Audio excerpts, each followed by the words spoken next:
Om Andi sampai bengong gitu, ngeliatin sosok itu tuh bener-bener bengong gitu. Nah sosok itu ngeliat ke arah Om Andi sambil senyum. Mampus. Dia semenjak dimimpiin tuh Bang Jo sama sesosok cewek itu, Yang dia lihat, yang ngintip itu ya? dia mulai nggak suka sama cewek. Nah ternyata Bang Jo, kenapa dia suka sama sesama jenis? Sosok yang dulu itu, yang cewek cantik itu mas.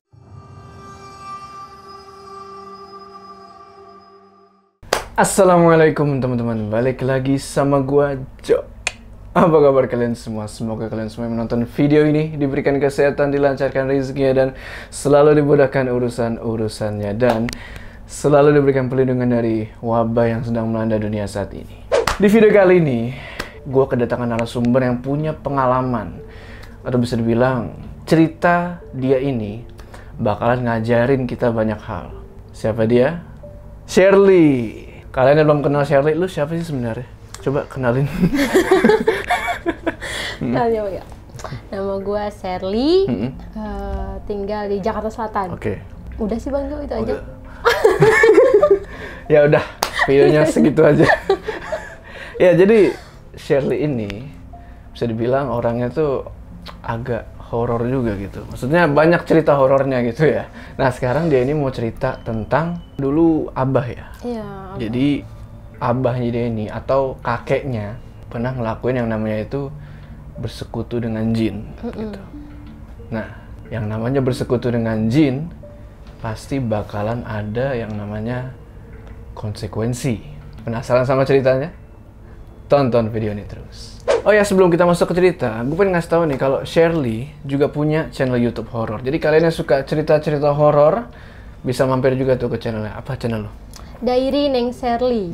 Diary Neng Shirley. Jadi kalau mau gampangnya, klik aja link yang ada di deskripsi. Udah, nggak usah lama-lama lagi. Udah siap ya? Mode horor aktif.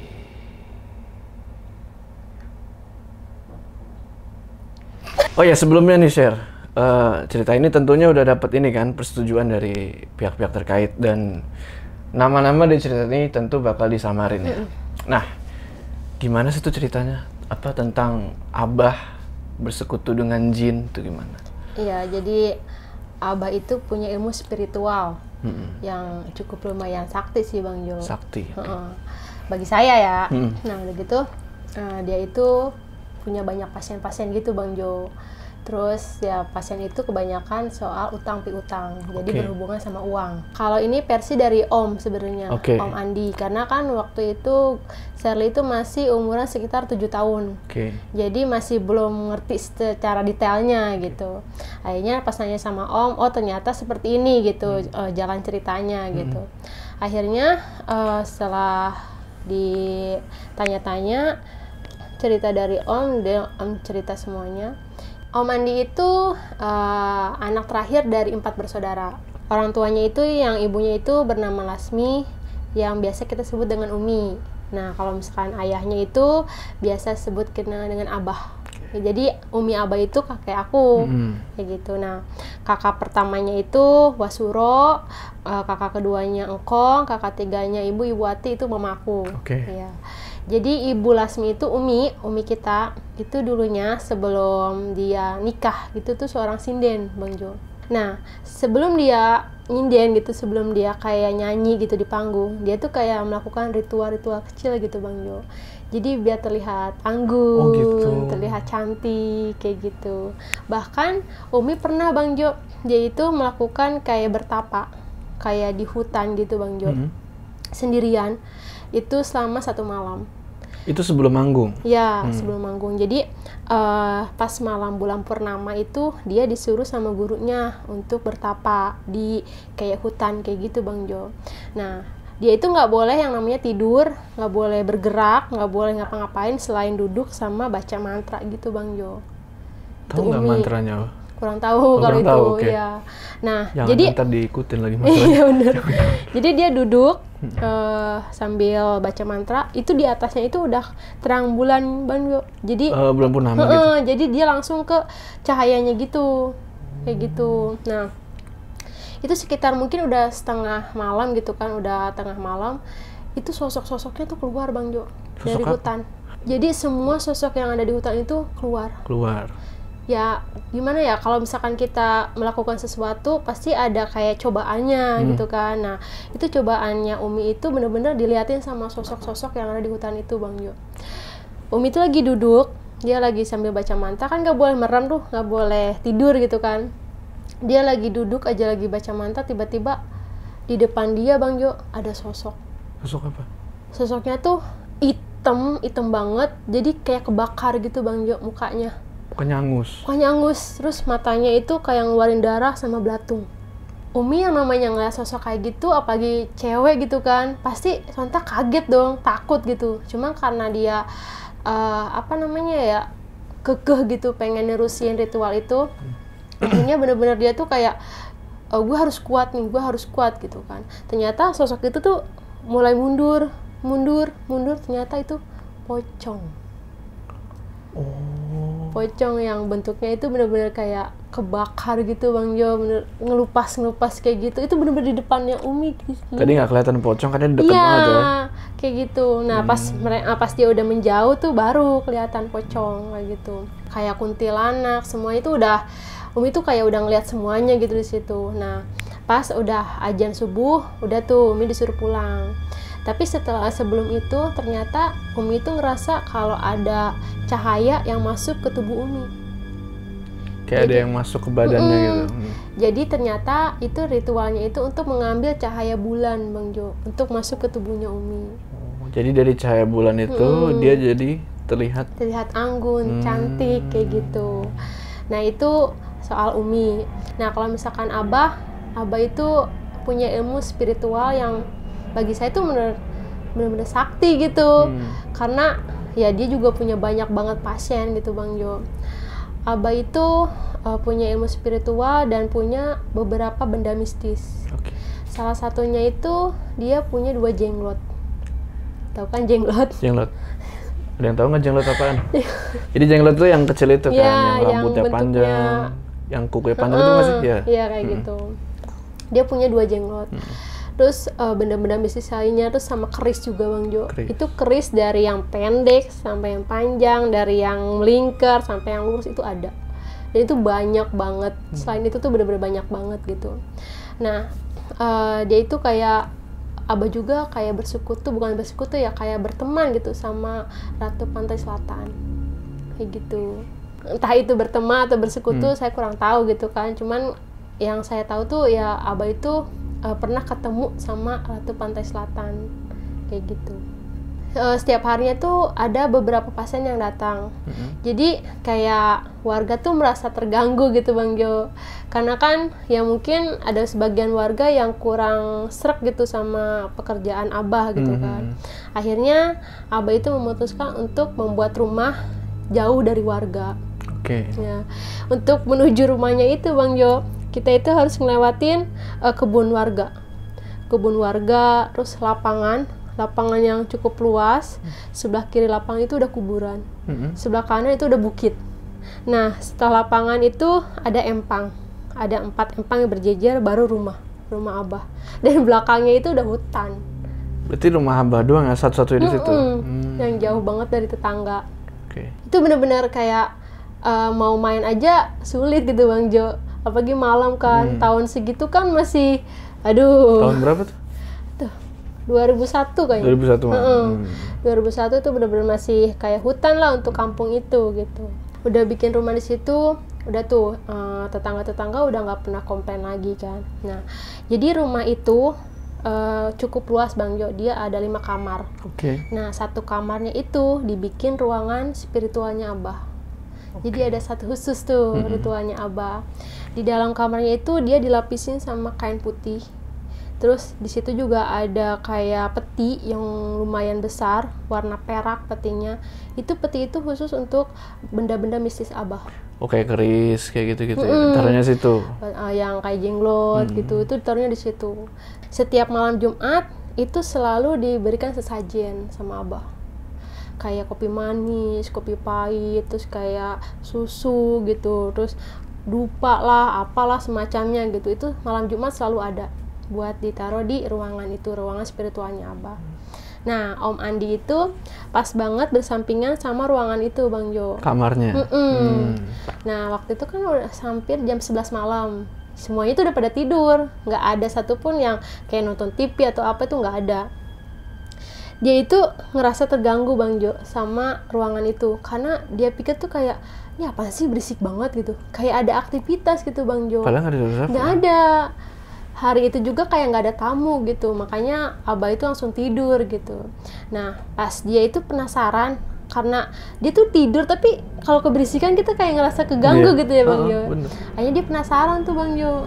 Dia keluar, dia buka tuh, karena pintu itu tuh nggak pernah dikunci. Dia cuma dislotin aja, tapi nggak ada yang berani masuk ke situ karena saking seremnya gitu. Dia saking penasarannya, dibuka dah tuh pintu itu. Dibuka, dia ngeliat sosok, Bang Jo. Apa tuh? Ada 2 sosok. 2 sosoknya tuh, yang satu dia ngebelakangin Om Andi. Sosoknya itu lagi makan sesajen. Sesajen itu lagi dimakan. Dia bentuknya kayak manusia, tapi warnanya hijau. Warna kulitnya tuh hijau, bener-bener hijau. Dia ada buntutnya. Terus rambutnya tuh gimbal, gede banget gitu. Ada tanduk. Dia lagi makan lagi begini nih. Dia ngebelakangin Om Andi. Yang satu lagi itu sampai merinding aku, Bang Jo. Yang satu lagi bentuknya kayak genderuwo.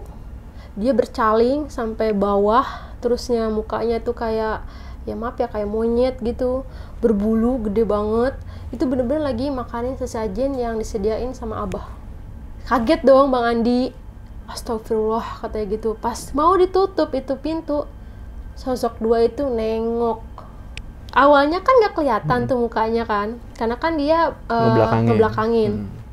Pas nengok itu, ya Allah, itu mukanya Bang Jo, taringnya bener-bener panjang banget, dua-duanya punya taring. Om Andi tuh langsung tuh nutup pintunya, langsung dia ke kamar, bener-bener baca-baca gitu apa yang dia bisa gitu. Astagfirullah itu apaan gitu.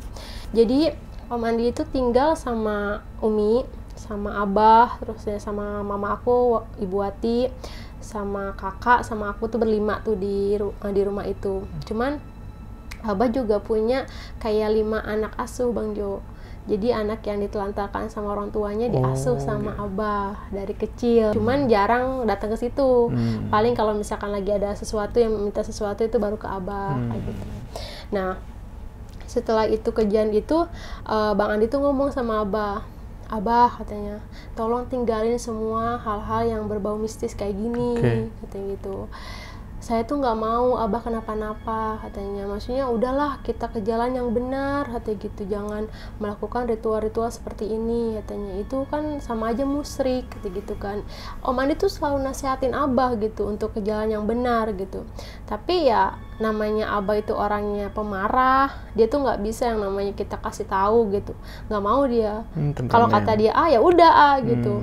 Akhirnya malah Om Andi yang diomelin gitu sama Abah, lu nggak usah ikut campur, kata gitu. Ini urusan gua, kata gitu, kata Abah. Ya Om Andi namanya anak gitu ya, udah nasehatin, tapi kalau orang tuanya masih kayak gitu ya mau gimana lagi gitu. Cuma bisa berdoa kan kayak gitu. Akhirnya Om Andi tuh kayak ya udahlah, mungkin suatu saat Abah bisa kayak berubah gitu, kayak bertobat kayak gitu kan. Setelah kejadian itu, Abah itu kayak kan Abah kan punya ilmu spiritual ya.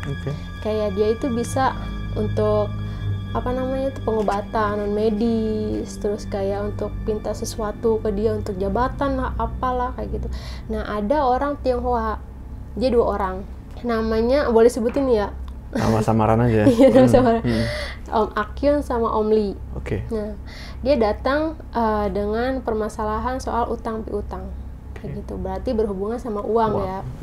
Nah, Abah itu menyanggupi apa yang mereka minta gitu, apa yang mereka inginkan gitu. Nah, tapi kata Abah, saya bisa, katanya, membantu kalian, cuman ada persyaratannya. Terus kata mereka tuh apa persyaratannya? Karena saya itu kan dibantu, katanya, sama sosok yang saya punya, katanya. Jadi mereka apapun yang mereka mau ya kalian harus nurutin kayak gitu. Jadi persyaratannya itu pertama mereka harus bawa minyak. Minyaknya itu nggak tahu ya minyak apaan, cuman itu yang kemauan dari makhluk itu yang jenglot itu. kedua dia itu harus bawa uang kertas. Uang kertas itu uang 100 rupiah yang zaman dulu tuh yang warna merah. Iya. Ya itu. Tahun 2001 ya masih ada. Iya masih ada. Meskipun langka tapi masih ada itu. Nah, udah gitu itu harus beberapa gepok gitu Bang Jo. Nah, jadi uang itu bakal dibikin berubah jadi uang 100.000. Kayak gitu sama si sosok itu. Nah, udah gitu kalau misalkan dua persyaratan itu sudah ada, sudah lengkap, baru diritualkan sama Abah. Itu step pertama untuk melakukan ritual seperti itu. Akhirnya kalau misalkan semuanya udah lengkap, Abah itu membawa sesajen ke ruangan itu dengan membawa minyak sama uang kertas itu. Nah, setelah masuk tuh ke ruangan itu dibantu sama engkong. Engkong itu kakak kedua dari Om Andi. Dia itu yang sering kayak bantu-bantu Abah untuk ritual kayak gitu. Dia yang paling sering bantu gitu. Setelah semuanya sudah lengkap tuh kayak sajen, terus minyak, semuanya udah ada, baru Abah itu ritual satu malam bersama engkong kayak gitu. Entah itu ritual apa, yang jelas itu semalaman itu Abah berada di situ berdua. Nah, kamar itu. Setelah syarat pertama udah selesai, syarat kedua itu si pasien harus menyediakan 2 kambing. 2 kambing itu tapi bukan kambing yang biasa kita beli gitu Bang Jo. Bukan kambing kurban kan? Yang sesuai sama keinginan makhluk itu Bang Jo. Entah itu kambingnya berupa yang hitam semuanya lah, atau yang bertanduknya ke kiri ke kanan, itu nggak tahu sih Bang Jo. Pokoknya dia permintaan si makhluk itu seperti itu. Pokoknya gitu. Aneh-aneh permintaannya. Aneh-aneh yang bikin susah gitu Bang Jo. Nah, kalau udah ke kambing itu udah dapet, yang ketiga itu kayak barter. Barter itu kayak lu bisa ngasih apa nih ke gua gitu. Jadi si pasien itu mau ngasih apa nih ke Abah. Karena kan Abah mau ngasih sesuatu nih ke dia. Nah, kebanyakan si pasien itu ngasih Abah itu dengan berupa barang. Entah itu misalkan kendaraan, kalau enggak hewan kayak gitu. Karena mereka juga butuh uang ya, jadinya yang mereka punya aja gitu. Mereka punya, ya udah akhirnya dibarter. Misalkan Om Akyun punyanya mobil 2 gitu, dikasih ke Abah. Abah ngasih uang itu, uang gaib itu gitu. Kenapa nggak kasih uang? Kalau itu kurang tahu sih Bang Jo. Soalnya yang saya tahu sih kebanyakan tuh mereka kayak ngasih kendaraan sama hewan tuh, karena Abah tuh suka banget sama hewan. Kayak gitu. Nah, hewan tuh kayak kebo gitu-gitu ya, hewan ternak ya? Iya, hewan ternak. Pernah punya kuda juga pernah. Ya, jadi ya kalau Abah suka ya udah diambil kayak gitu. Nah, yang keempat itu dia itu setelah semuanya udah, yang syarat yang ketiga itu udah semuanya, uang itu bisa digunakan. Tapi dari rumah Abah itu ke rumahnya dia nih, yang si pasien itu nggak boleh ketemu sama ambulan. Kok gitu? Nggak tahu. Jadi boleh ketemu ambulan? Nggak boleh ketemu sama ambulan. Itu syaratnya. Syarat yang keempat tuh.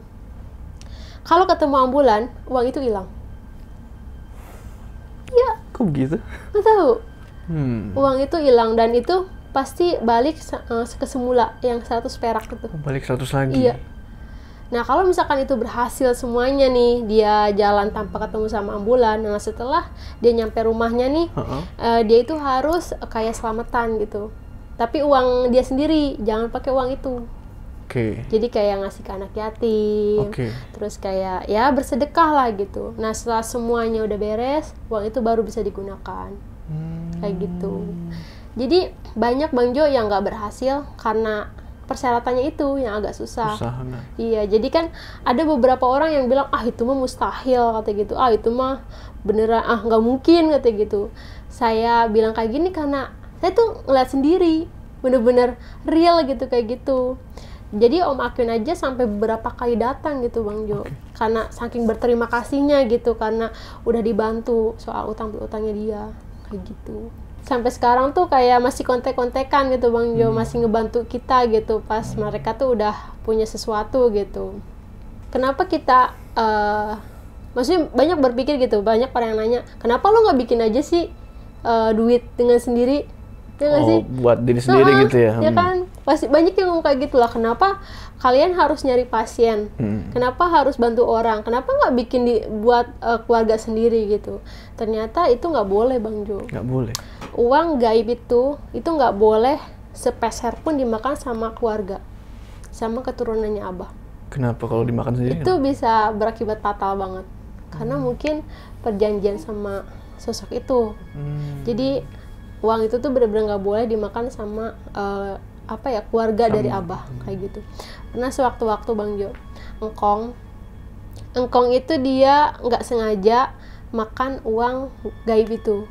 Nah dia tuh kayak mungkin dikasih sama pasien, tapi pasien itu nggak tahu kalau engkong itu, kalau keluarga kita tuh nggak boleh makan uang itu. Oh jadi pasien itu ngasih duit gaib itu? Iya, ngasih gaib itu. Nah tiba-tiba Bang Jo langsung muntah darah, langsung kritis, bener-bener kritis, sekritis-kritisnya. Langsung sekarat? Iya, dan sayangnya itu Abah itu nggak bisa nolongin, karena itu mungkin perjanjian sama jin itu kayak gitu kali ya. Jadi pertama, uang itu nggak boleh dimakan sama keluarga. Yang kedua, Abah itu nggak bisa ngebantu kalau misalkan terjadi sesuatu sama anaknya, karena Abah itu udah panik gitu ngelihat anaknya udah sekarat. Dia itu manggil temennya, karena dulu kan belum ada HP ya Bang Jo. Belum, iya. Kalau telepon rumah juga masih jarang banget kan. Akhirnya Abah itu masuk ke ruangan ritualnya itu, spiritualnya itu. Dia masuk, entah itu dia ngapain, dia merem, terus kayak manggil seseorang gitu. Tiba-tiba datang Bang Jo, temennya. Datang ke rumah? Iya. Oh jadi kayak kontak batin gitu dari jauh.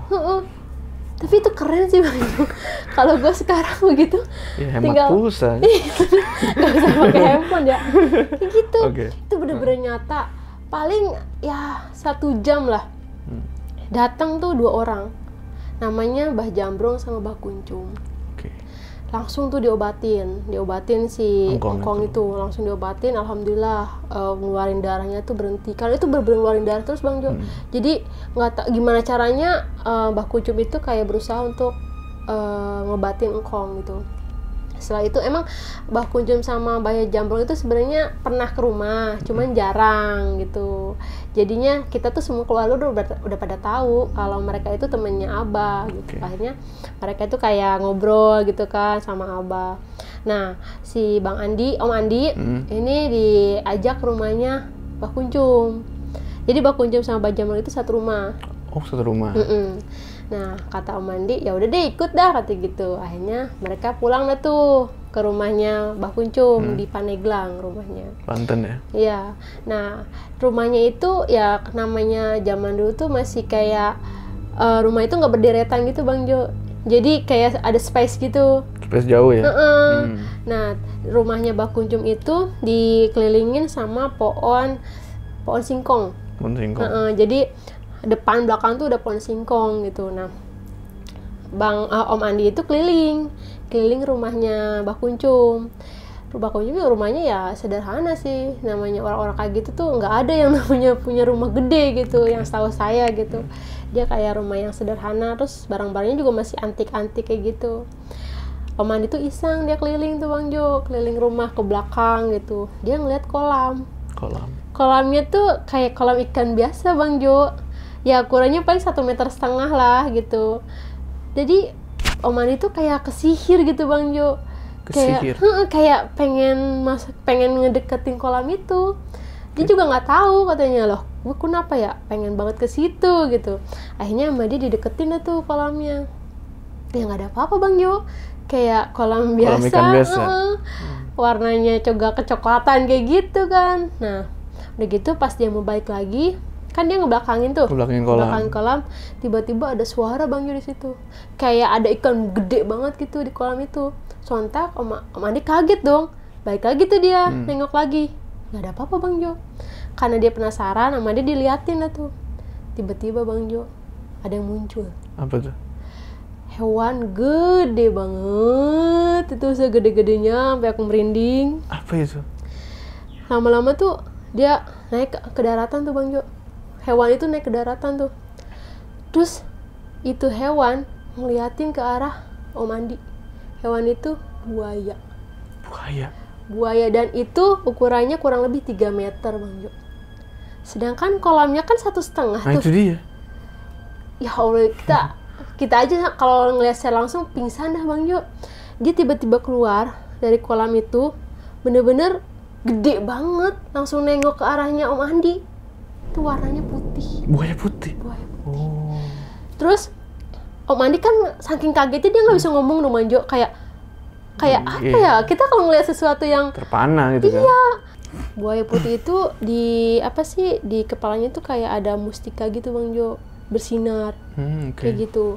Jadi Om Andi itu terpana sama mustika itu, jadi dia ngeliatin mustika itu Bang Jo. Akhirnya Mbah Kuncum datang, ditepuklah Om Andi. Nak, katanya gitu, udah nggak usah diliatin, itu ada buaya, katanya ada buaya, katanya gitu kata Om Andi. Jangan, nggak apa-apa, katanya gitu. Terus si Mbah Kuncumnya tuh bilang sama buaya itu, udah, katanya jangan suka ngeledekin, katanya gitu, jangan suka kayak apa ya, dia tuh kayak pengen gue tuh ada di sini loh gitu, ngasih tahu gitu, gue tuh ada di sini loh, katanya gitu.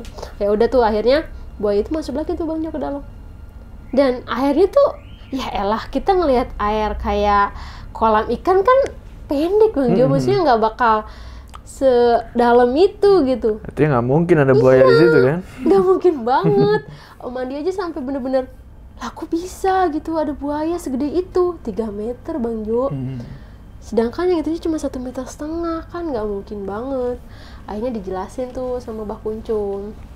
Nah, katanya itu mah peliharaan Abah, katanya gitu, nggak usah takut gitu. Orang bapak kamu aja punya gitu.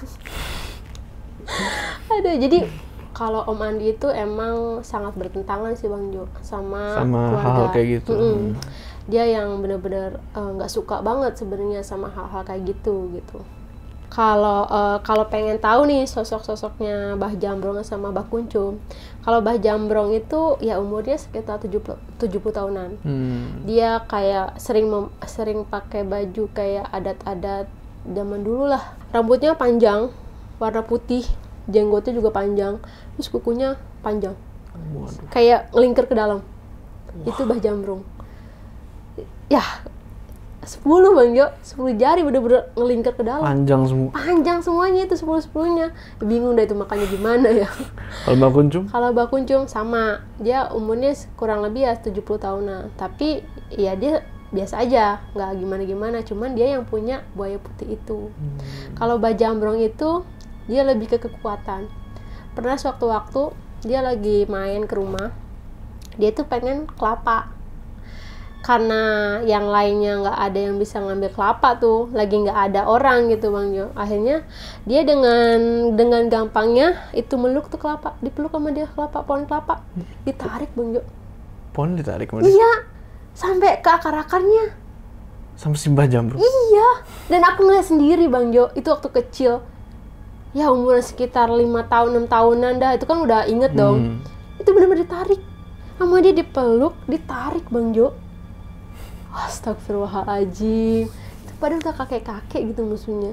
Dan itu kukunya itu yang benar-benar menarik banget gitu. Sampai ngelingkar ke dalam. Di kukunya itu ada apa tuh? Kurang tahu. Kurang tahu ya. Kayaknya ada apanya gitu. Nah, maksudnya punya kekuatan apa tuh kuku? Kalau itu kurang tahu sih Bang Jo, tapi yang jelas itu benar-benar kuat banget sih dia. Udah tuh, dia pulang. Cerita tuh sama Umi. Mi, katanya, di sana tadi ngelihat kayak gini gitu. Ya lah, katanya, udah kamu gak usah takut gitu. Hal-hal kayak gitu kan di sini juga banyak gitu. Kata Umi. Ya emang juga sih gitu kan. Emang juga di sini juga banyak gitu.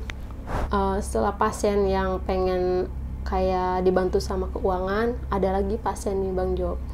Ada 2 pasien. Dia itu suami istri. Itu dia datang sekitaran jam 5 sore. Jam 5 sore dia datang, dia bercerita kan permasalahan dia apa gitu. Nah, setelah habis maghrib, tiba-tiba ibunya itu kesakitan Bang Jo, di bagian perut. Aduh, katanya bener-bener kayak merintis, bener-bener kesakitan banget gitu Bang Jo. Sampai semua keluarga tuh pada kumpul. Nah ini kenapa gitu kan? Tiba-tiba Bang Jo, Abah datang tuh. Katanya udah kata Abah tidurin katanya di lantai kata gitu. Pas dia tidurin, perutnya Bang Jo membesar. bener-bener besar kayak orang yang lagi hamil 9 bulan. Oke. Padahal postur tubuhnya sama kayak aku gitu Bang Jo, nggak gemuk nggak apa, maksudnya gemuk cuman nggak terlalu gemuk banget gitu.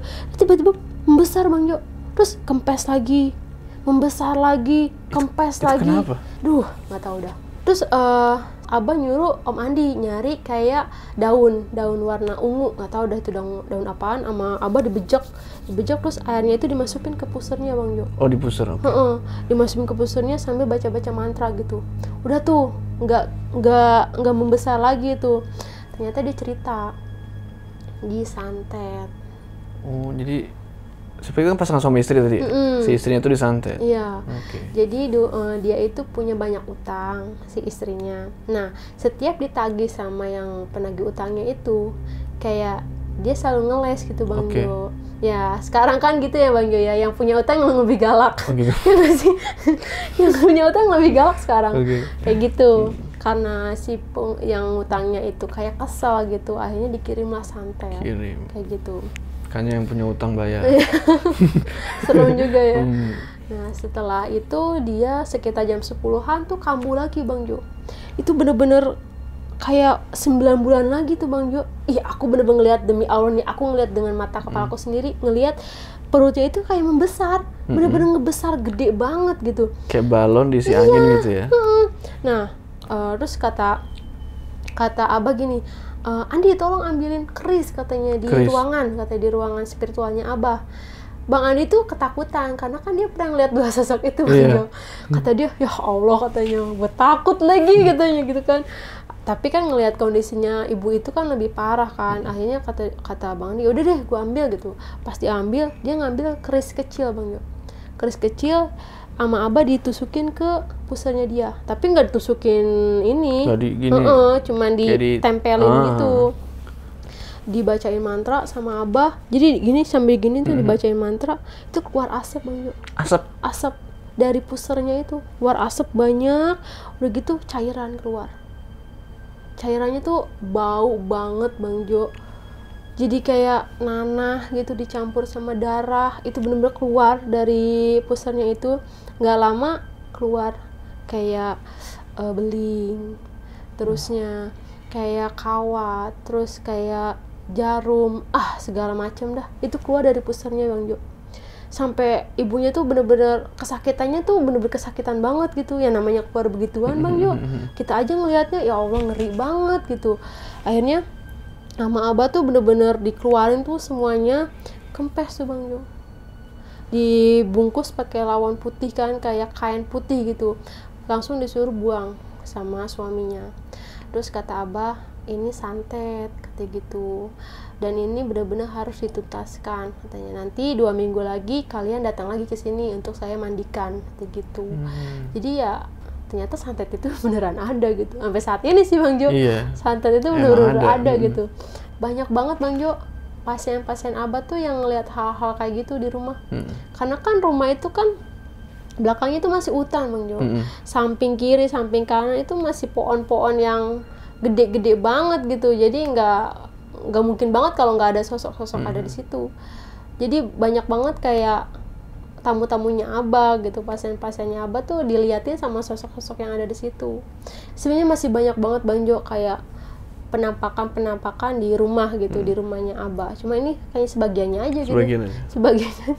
Bayangin ini sebagiannya aja udah serem banget kayak gitu.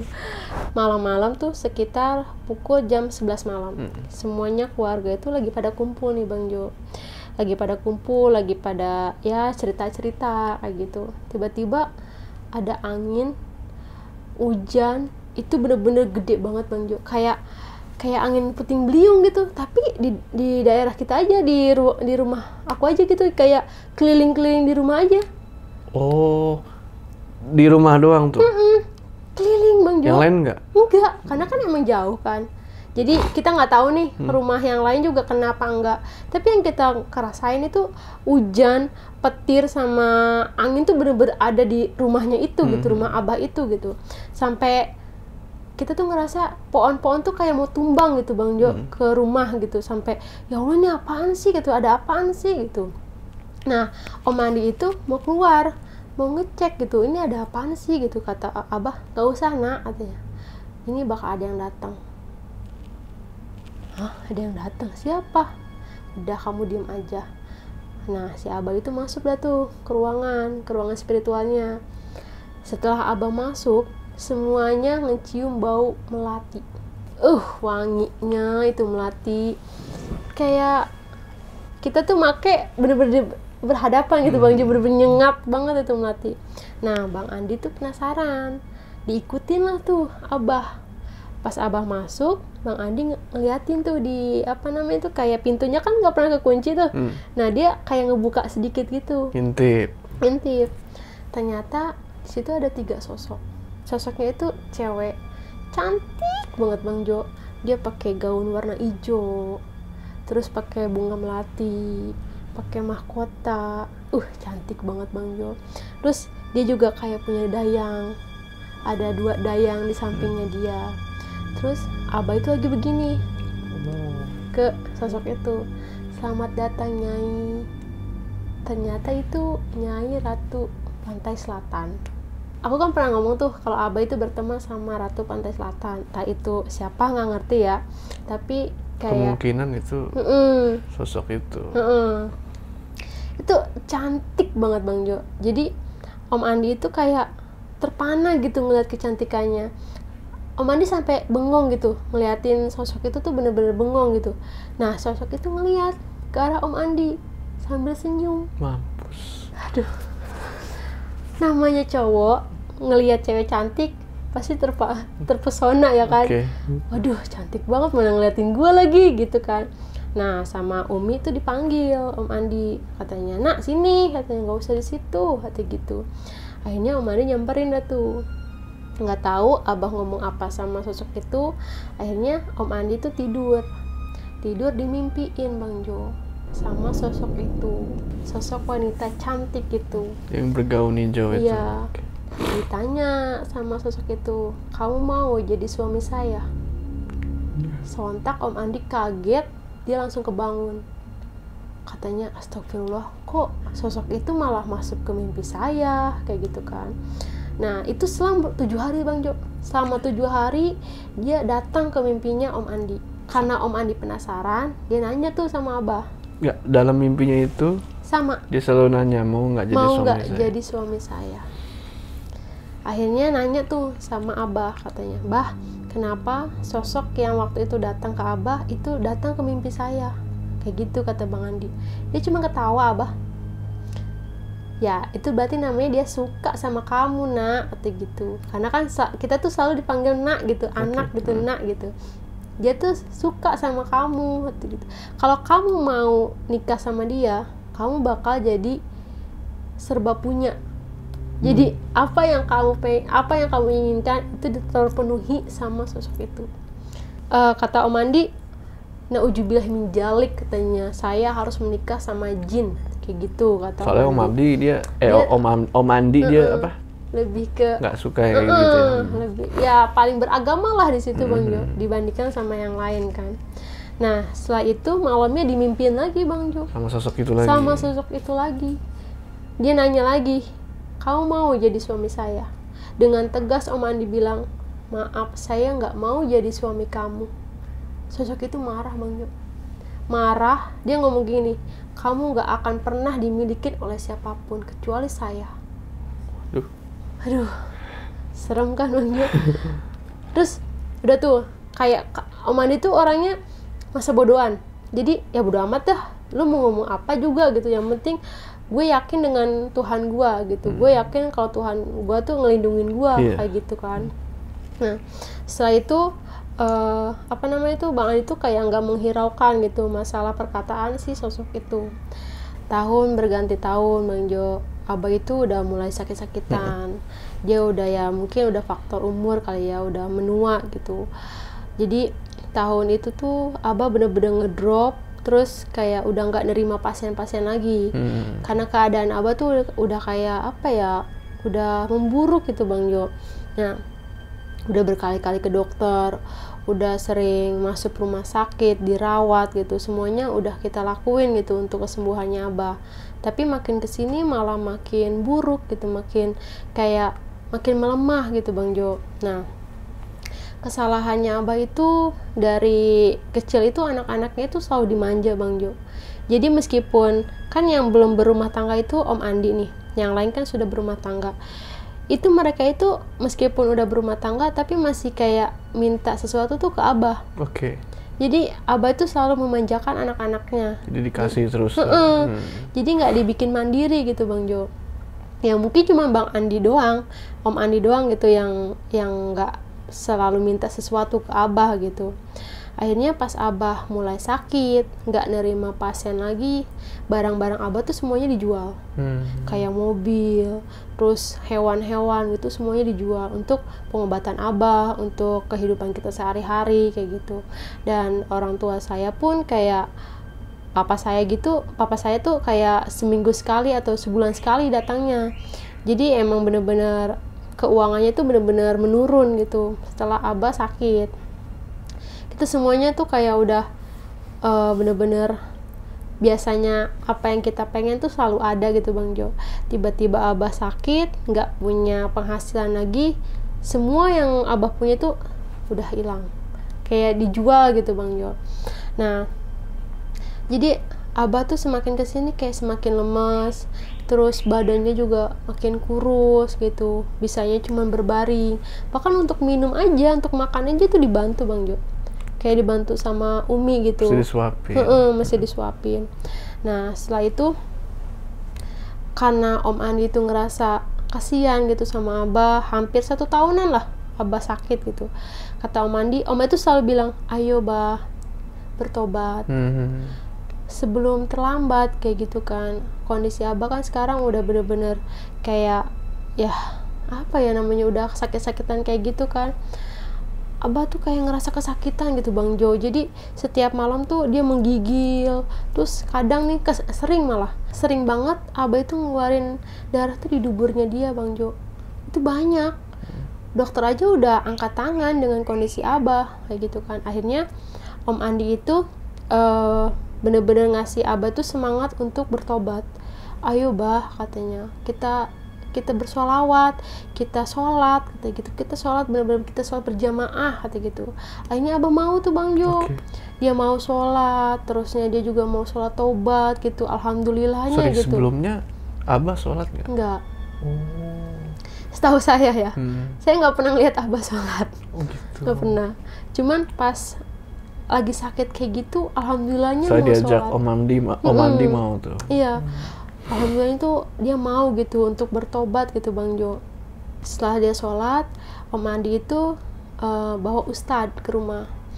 Jadi Om Andi tuh udah bingung, dia udah ke rumah sakit, udah kondisi Abah semakin memburuk gitu. Coba dia cari solusi lain gitu Bang Jo. Akhirnya dia bawa Ustadz ke rumah, dia tanya sama Pak Ustadznya, Pak Ustadz tolong, ini Abah saya harus bagaimana gitu. Nah Pak Ustadznya itu kayak megang perutnya Abah, dibaca doa gitu kan. Abah langsung Bang Jo kesakitan, terus kayak apa ya, gemeter gitu badannya tuh, kayak gitu, karena suara pun udah bener-bener serak gitu, udah nggak bisa. Nah akhirnya Pak Ustadznya itu bilang, ini Abah bener-bener udah parah banget, kata gitu. Ilmu dan barang-barang mistis Abah itu berbalik nyerang Abah. Kayak gitu. Karena kan dulu mereka itu selalu dikasih makan Bang Jo. Ya kan, kayak sesajen, kayak minyak gitu. Terus mereka juga kayak ada kerjaan gitu untuk membantu-bantu pasiennya Abah kan. Sekarang gitu. Semenjak pasien udah nggak ada, udah nggak ada yang ngasih lagi. Jadi berbalik ke Abah. Badannya habis, sakitannya juga kayak aduh udah nggak tega banget gitu keluarga. Akhirnya si Om Andi bilang, kita harus bagaimana, coba saya pengen lihat, katanya, barang-barang punya Abah, kata gitu. Dibawalah tuh ke ruangan itu, Spiritual itu. ke ruangan spiritual. Oh Pak Ustadznya sampai kaget Bang Jo, segitu banyak kan barang-barangnya Abah kan, benda-benda mistis Abah. Sampai Ustadznya aja astagfirullah, ini beneran ada loh, kata gitu, jenglot atau apa semuanya tuh ada gitu di situ. Terus kata Pak Ustadznya, kamu harus kayak bungkus semua benda-benda mistis Abah ini pakai kain putih. pakai kain putih kamu bungkus, nanti malam Jumat kamu buang semua benda-benda ini ke laut. Ke laut, oke. Ya. Nah, hari itu kan masih hari Selasa tuh Bang Jo. Nah, masih ada 2 hari lagi dong untuk ngebuang benda-benda itu. Sebelum hari Kamis itu ya. Pas si Pak Ustadznya pulang tuh. Jadi ruangan itu kan dilapisin sama kain putih. Nah, kain putihnya itu buat ini Bang Jo, buat ngebungkus semua barang-barang milik Abah. Setelah semuanya dibungkus, kita mulai diteror di situ. Oh, pas Ya, dibungkus itu? pas dibungkus. Dibungkus, dibacain doa sama Pak Ustadznya. Pak Ustadznya kan pulang tuh. Itu kita mau diteror di situ Bang Jo. Itu kan Pak Ustadznya sekitar jam 8 malam tuh pulang. Nah, sekitar jam 9-an tuh Umi tuh sholat Isya. Sholat Isya sambil baca doa untuk Abah. Jadi di samping Abah gitu kan dia sholat. Nah, ketika rakaat terakhir itu ada sosok muncul Bang Jo, ular. Pas banget di depannya Umi. Jadi Umi pas atahiyat terakhir itu dia ngelihat ada sosok ular di situ Bang Jo. Warnanya hitam banget. Karena Umi tahu itu sosok bukan seular-ularnya gitu. Bukan ular beneran ya. Umi tuh tetap lanjutin sholat. Akhirnya pas selesai lanjutin sholat, Umi langsung teriak tuh. Jadi semuanya pada tahu tuh. Aku juga ngeliat sendiri Bang Jo. Ada ular. Ularnya masih ada. Masih ada. Dia lagi begini aja Bang Jo. Oh, bener-bener pengen. Tinggal Ya sebenarnya sih pengen matok Umi gitu, pengen gigit Umi, cuman nggak tahu kenapa dia cuma lagi diem aja. Ya mungkin karena Umi lagi sholat kali ya Bang Jo. Jadi terhalang gitu. Nah, setelah semuanya pada datang tuh, diusir lah tuh ular itu. Tapi ular itu kayak mau nyambar gitu Bang Jo. Jadi kan pakai sejadah tuh, sama sejadah digini-gini tuh sama Umi, tetap nyambar. Akhirnya semuanya pada baca ayat kursi. Ayo kita baca ayat kursi. Gitu kata Umi, kata Om Andi. Kita semuanya baca ayat kursi, hilang Bang Jo. Hilangnya tuh gimana? Hilang gitu aja. Ngeluarin asap hitam. Kita semuanya ngeliat. Aku, mama aku, Om Andi, Umi itu ngeliat Bang Jo. Bener-bener nyata gitu. Ada gitu makhluk yang bener-bener hilang gitu aja. Terus ngeluarin. Ularnya hitam pekat. Hitam pekat. Setan itu bener. Ya, kurang tahu deh tuh Bang Jo. Itu serem banget itu Bang Jo. Nah, setelah ada ular itu hilang tuh, mama aku Bang Jo kesurupan. Dia teriak-teriak sambil ngomong, kalau bahasa Sundanya tuh, mana kadaharan aing, cina gitu. Mana makanan saya, kayak gitu. Sajen itu. Iya. Dia sampai kayak Umi aja nih dipegang begini nih sampai kukunya tuh masuk Bang Jo ke kulitnya Umi. Ya kalau kita kan kuku begini kan nggak mungkin sampai masuk nih Bang Jo ya. Ini bener-bener dipegang sama mama aku itu sampai masuk Bang Jo, sampai ya Allah ini kenapa gitu, maksudnya bener-bener kencang banget gitu. Mana kata makanan saya, mana makanan saya, hati gitu. Cuma mungkin pakai bahasa Sunda ya Bang Jo ya. Kita kan di situ kan maksudnya rumahnya itu jauh dari tetangga Bang Jo, jadi susah gitu untuk minta bantuan. Akhirnya sebisa kita Bang Jo, sebisa kita untuk ngobatin mama. Umi baca ayat kursi, Om Andi juga baca ayat kursi gitu. Dan alhamdulillahnya tuh mama langsung kayak mulai sadar. Kata Om Andi, ya Allah ini apaan lagi katanya. Abah masih sakit kayak gini tapi kita banyak banget gangguan katanya gitu kan. Sebenarnya sih mungkin dari efek yang barang-barang mistis Abah udah dibungkus sama lawang putih kayak gitu kan, kain putih kayak gitu. Besokannya Om Andi langsung tuh ke rumah kakaknya Wasuro sama Engkong, diceritain. Akhirnya langsung tuh mereka ke rumah kan bertiga. Sama ada 2 anak angkatnya Abah. Nah, mereka berunding tuh katanya. Semalam ada kejadian kayak gini katanya, kata Om Andi ke kakak-kakaknya. Nah, kata Om Andi, saya udah manggil Ustadz. Kata Ustadz, ini semua benda-benda mistis Abah itu harus dibuang ke laut pada malam Jumat, katanya kayak gitu.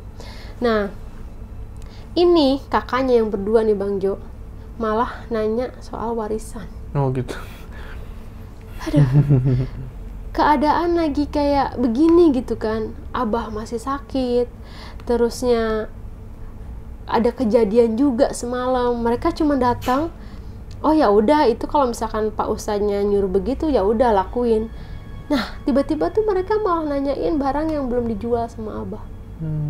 Itulah Bang Jo, Abah tuh terlalu memanjakan mereka sampai mereka itu nggak bisa kerja sendiri gitu, selalu meminta terus sama Abah. Bang Andi tuh kesal, kata Bang Andi, lu kalau kesini cuma minta warisan mendingan pulang gitu. Diusir lah tuh sama Bang Andi, Om Andi, karena kesel Bang Jo. Maksudnya kita tuh kumpul keluarga cari solusi gimana supaya Abah sembuh gitu kan, benda-benda mistis Abah itu hilang gitu, kita damai semuanya kayak gitu. Nah ternyata Om Andi itu bener-bener kayak ngomong gitu dalam hati, ya Allah bantu saya kata gitu. Dia langsung tuh kayak sholat, berzikir gitu, berdoa gitu sama yang maha kuasa gitu kan. Nah setelah itu besokannya itu Mama kesurupan lagi Bang Jo. Kesurupan lagi yang bener-bener lebih ekstrim. Jadi kan banyak sosok yang kepunyaan Abah. Iya. Semalam itu cuma 2 sosok yang masuk. Besokannya itu ada 5 sosok yang masuk. 5. Salah satunya Jenglot. Oh Jenglot itu. Jenglot itu masuk ke tubuhnya Mama. Dia begini aja nih. Kan kukunya panjang banget Bang Jo. Dia langsung begini.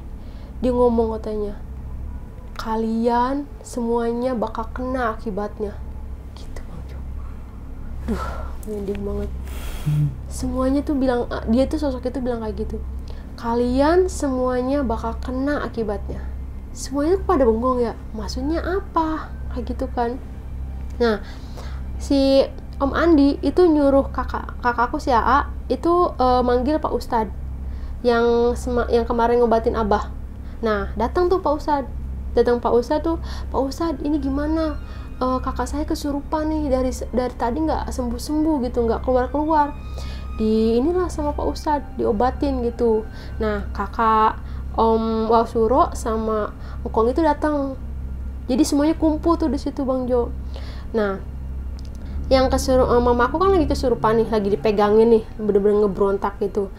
Terus si Pak Ustadznya itu masuk ke ruangannya Abah, ruang spiritual itu. Spiritualnya Abah dengan Wasuro sama Engkong. Di situ masuk Bang Andi, karena dia penasaran ikut juga masuk. Karena mereka itu bisa ngelihat secara mata batin, kayak bisa ngelihat sosok-sosok di sana gitu. Semuanya muncul Bang Jo. Di kamar itu. Di kamar itu. Ada 2 jenglot yang pernah Om Andi lihat tuh, yang badannya hijau. Iya. Muncul juga Bang Jo di situ.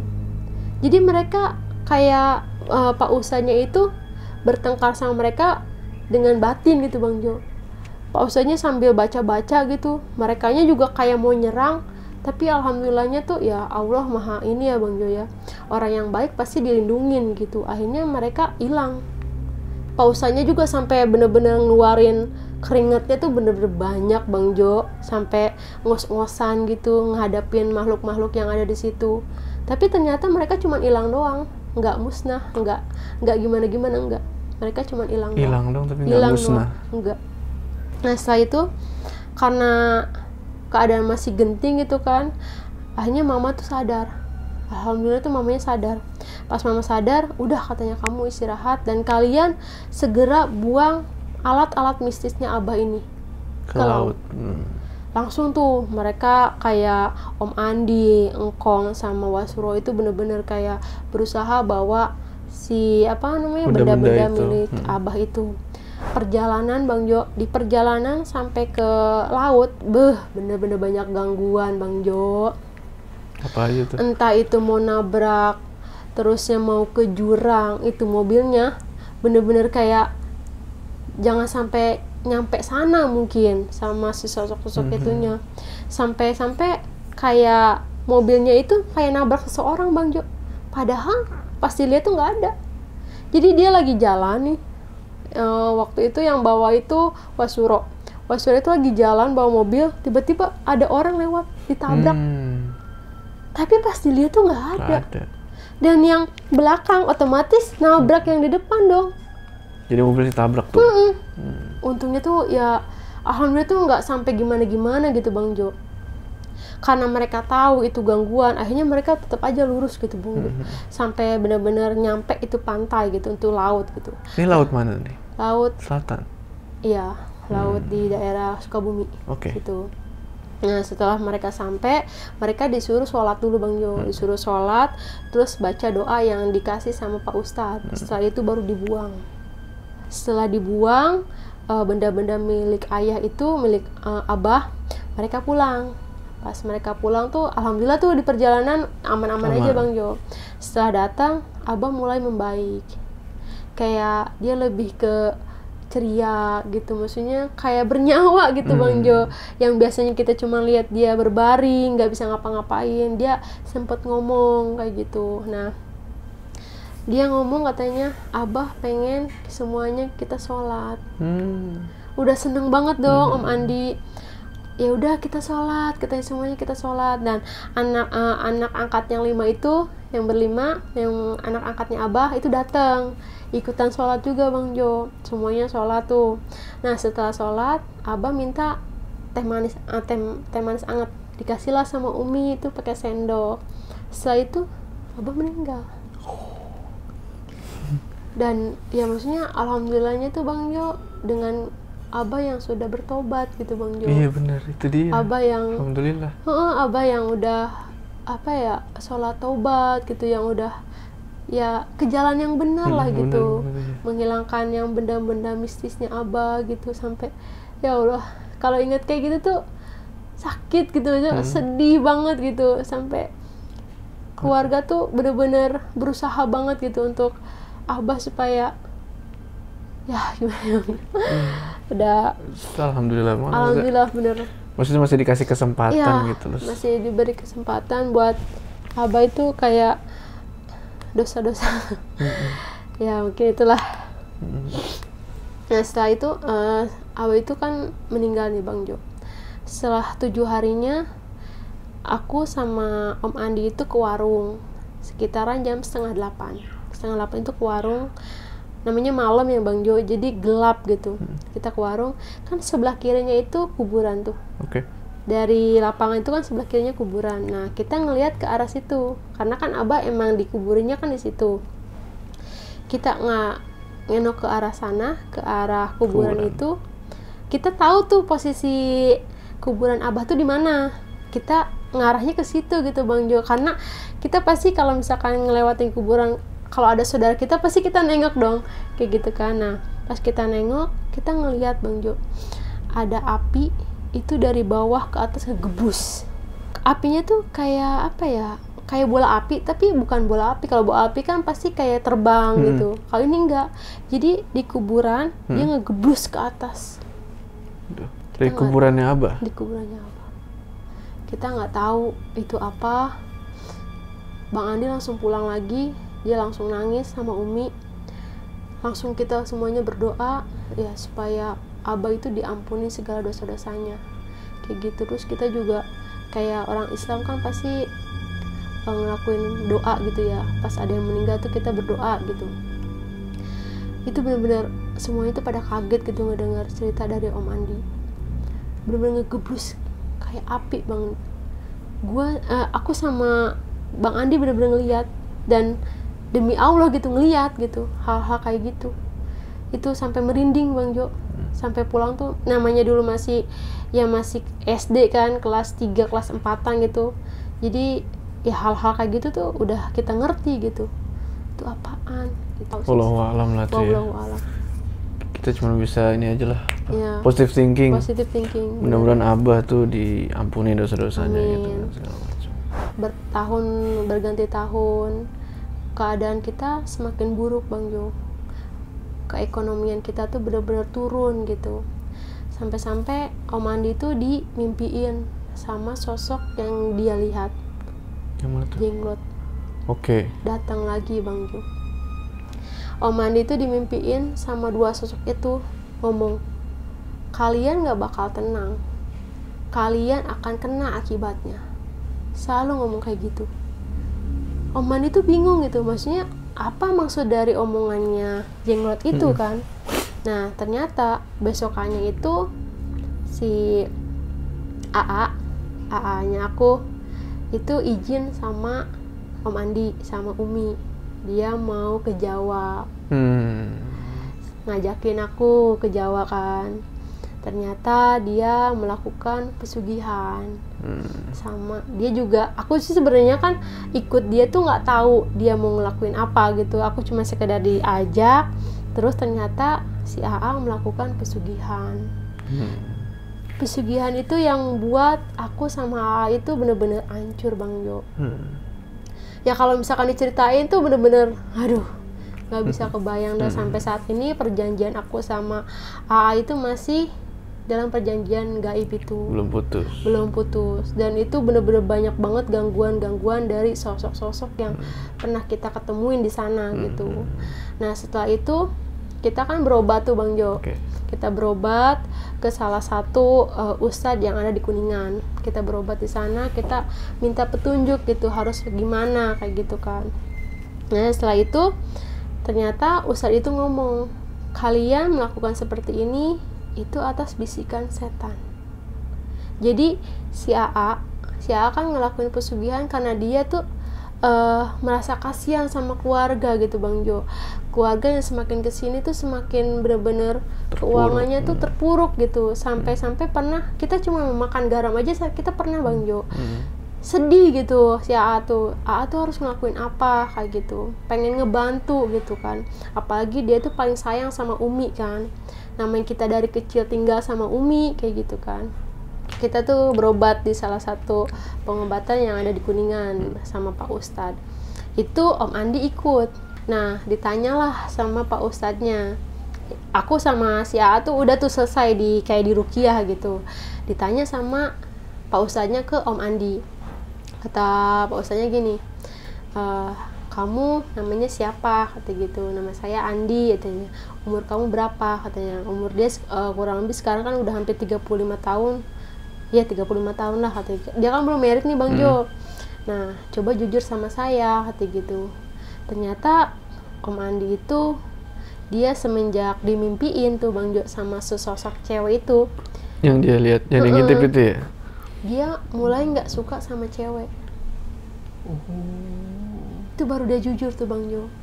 Jadi selama dia dimimpiin itu dia kan pernah berhubungan sama cewek nih, pacaran gitu. Itu selalu kandas gitu Bang Jo, selalu nggak berjalan mulus gitu. Nah ternyata semakin kesini dia malah semakin suka sama sesama jenis kayak gitu.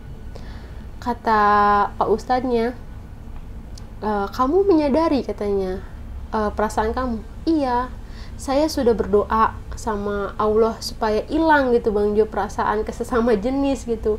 Saya sudah benar-benar kayak ya harus kayak gimana saya tahan katanya, tapi ya nggak bisa katanya, saya suka sama sesama jenis kata gitu. Nah ternyata Bang Jo, kenapa dia suka sama sesama jenis? Sosok yang dulu itu, yang cewek cantik itu masuk ke tubuhnya Om Andi. Jadi kenapa dia suka sama cowok lagi? Ternyata dia dipengaruhi sama sosok cewek ini Bang Jo. Oh jadi cewek yang sosok cewek cantik itu bisa dibilang ngikut nih. Iya. Om Andi. Jadi udah kayak merasuki setengah dari raganya Om Andi. Itulah kenapa setiap Om Andi lihat cewek dia nggak tertarik. Giliran sama cowok dia tertarik karena dia dipengaruhi sama sosok cewek itu. Akhirnya diobatin lah tuh, dikeluarin tuh kan. Jadi aku itu berobat itu benar-benar 3 orang. Aku, AA sama Om Andi. Alhamdulillahnya itu kelar semuanya gitu Bang Jo di situ.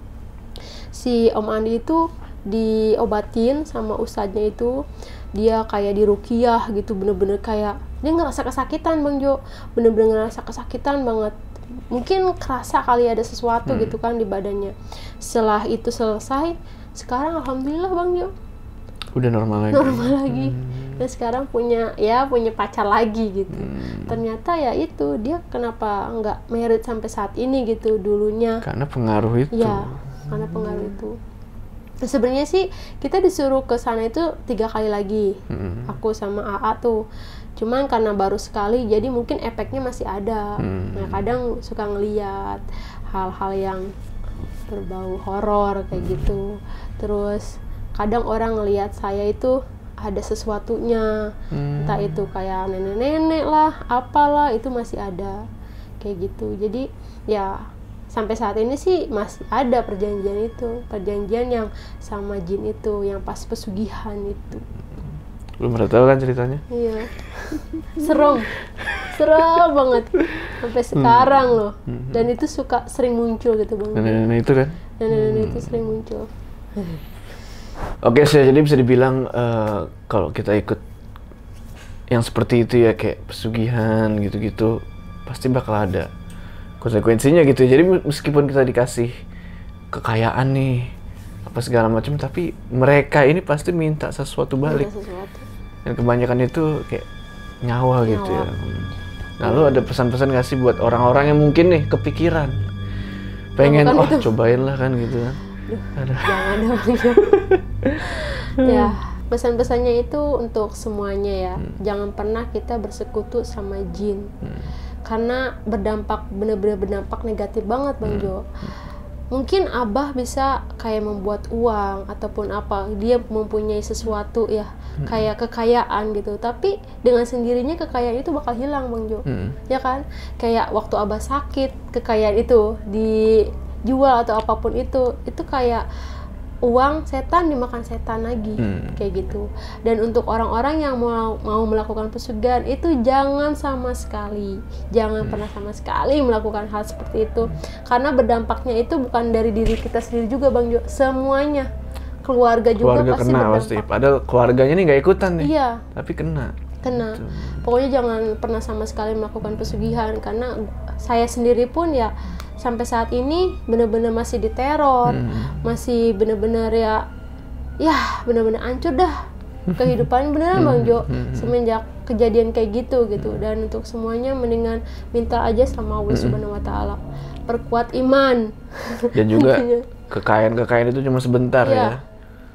Cuman sesaat. Sedangkan kalau kita minta sama Allah, ya meskipun mungkin agak lama dikasihnya kan, tapi itu enak gitu, maksud aman gitu, nggak perlu ada tumbal, nggak perlu ada apa segala macam gitu. Iya benar, jangan pernah dah. Dan untuk semuanya, tolong doakan saya sama AA biar saya itu cepat diberikan jalan untuk bisa lepas dari perjanjian sama jin itu, yang pas pesugihannya itu Bang. Aduh. Oke Sher, nih makasih banget ya udah berbagi cerita, berbagi pengalaman yang banyak banget pelajaran yang bisa kita ambil nih dari ceritanya Shirley ini ya. Jangan lupa kalian mampir juga nih ke YouTube-nya dia. Iya. Oke, sebelum kita berpisah, jangan lupa like video ini, dan bagi yang belum subscribe, ayo subscribe sekarang ke channel ini supaya kalian gak ketinggalan cerita-cerita horor selanjutnya. Gua Jo sama Shirley, sampai ketemu di cerita selanjutnya.